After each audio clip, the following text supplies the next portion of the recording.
To start, I'd like to thank Veronica McClave and the Pobal team for hosting these leader thematic workshops. Thanks to Tamora Farrell from University of Galway. Maura invited us to talk about how the Smart Villages initiative came to be sown and grown in Mountbellew. And so it began, as these things often do, with a meeting. In the fall of 2021, the folks at GRD held a meeting to talk about the EU Smart Villages and how they were going to roll it out in their localities. They came up with a sentence: EU Smart Villages are communities in rural areas using innovative solutions to improve their resilience, building on local strengths and opportunities. That's the recurring theme, folks. That's what's most important. So in the fall of 2021, they brought a community meeting to Mountbellew. We all got together and they said, "Would you like to roll out smart villages?" And we said, "What's that?" And they said, "EU Smart Villages are communities in rural areas using innovative solutions to improve their resilience, building on local strengths and opportunities." We said, "How do we get this program?" And they said, "Find 6 or more people and we'll train you all up." So we said, "Let's do it." Now it's winter 2021, and we've dug into our Smart Village training, and we've found 30 people to participate. Every Tuesday for 5 weeks running, 2 hours online because, hey, COVID was still a thing.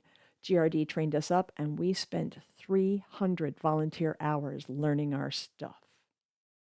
We learned kind of the way gardeners learn. There's some old things that we've been using and some new things that we needed to learn how to take on board. And they were really important. The first thing that we took on board was the notion of an asset register. Local assets and stakeholders, things that our locality has or doesn't have that we can work with, people or groups that our locality counts on that we can work with. And the important thing to know is these are not owned and operated by smart villages. They're predecessors. They're there for us to work with. The next thing we learned about was the action plan. Now, an action plan has goals, results towards which the Smart Village efforts are directed, and projects, the things that we do to get to the goals. So an action plan is kind of like the seeds and the plot of what we're trying to do. We had annuals, things that could go quickly, perennials, things that were going to take some time to develop, and fixtures, things that we wanted to build. So we had our training, and in March of 2022, we had our Smart Village kickoff. We got together, we came up with the idea of solution squads as a way to share out the plots and the seeds. And this allowed people to sign up for the things that they were interested in without having to sign up for the whole thing and be on a committee. Because frankly, folks, nobody wants to be on a committee. So the one exception to that is our interim central squad. Now, the interim central squad was set up to do 2 things. The first thing that they had to do was kind of keep the information flowing between all the squads. The second thing they had to do was to set up our social enterprise. As part of our action plan, we had decided that we wanted to set up a CLG, a formal organization, to go forward with the Smart Village idea.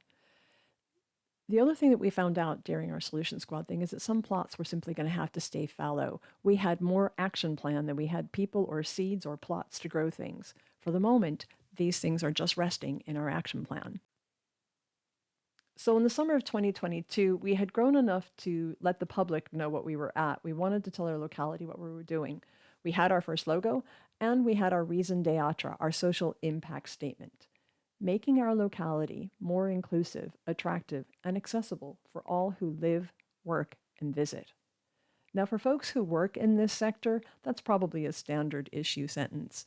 But for us, it was weeks of attention and conversation about what was valuable and what we wanted to do in our locality.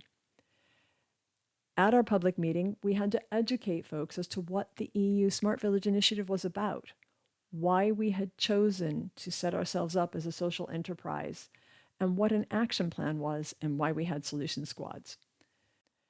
So now it's harvest time 2022. What did we really get done? Well, as you can imagine, it's mostly annuals, things that we grew for color in our location. Broadband services really need an upgrade around our space. And we worked on quite a lot of other projects. The ones you see listed here in black are the ones that Smart Villages kind of owned and operated. The ones that are in blue are projects that we partnered with other local groups or even with national organizations to make active here in our locality, in our community. That's a mix to be proud of, because what it means is we don't have to own everything to have an impact, that we can partner up to get things done. We also had our first perennials planted. Our raison d'etre stands firm. We are now officially a social enterprise registered with the CRO, and we changed our logo. As part of our logo, you'll see the 3 icons on the top. and they are specifically chosen to represent the balance of locality and people that represent our community. The one on the far left represents the heartbeat or the electricity, the energy of our community. The one on the far right is concepts of sustainability and ecological responsibility. And the one in the middle is the network. It's the assets, it's the connections that we have that allow us to take the Smart Village initiative and make it local. We had some key learnings in 2022 as well. We obviously know that social impact statements change and grow. The notion of solution squads has gone over really well. It gives the widest variety of people possible purpose and belonging without forcing them to belong onto a committee. Asset register and action plan acknowledges the diversity of the people in the organizations and the things that we have to work with. And we know that our garden has lots of gardeners and plots and seeds and tools and maybe some weather too. Those same categories are our key challenges for 2023. Our social impact statement is going to need to be grown and pruned. How do we demonstrate that we are inclusive, resilient, and resourced? And what does it mean to make a profit? Our solution squads want guidance and support in order to grow and do more. Our asset register and our action plans, we have to balance a sustainable effort in order to make sure there's a benefit for everybody involved. And we know that our garden needs lots of different kinds of gardeners, different kinds of plots, seeds, and tools to be realized. And hey, fair weather helps too. So what are we growing in 2023? Well, pleased to announce that we were a Digital Towns Award finalist this year. Not bad for an organization less than 12 months old. We have lots of new seeds to grow and an increase in perennials, an impact change that we expect. And those plots we didn't get to last year, we're taking a look at this year. It's vital to recall that EU Smart Villages looks different in every community, but in Mountbellew, it's a social enterprise with solution squads and action plans. We know there's lots of different things to grow. We also have to give special thanks to Galway Rural Development, who fertilizes our efforts with training and support and mentoring all the time. For Mountbellew Smart Villages, our locality benefits when we cross-pollinate what we know and what we grow.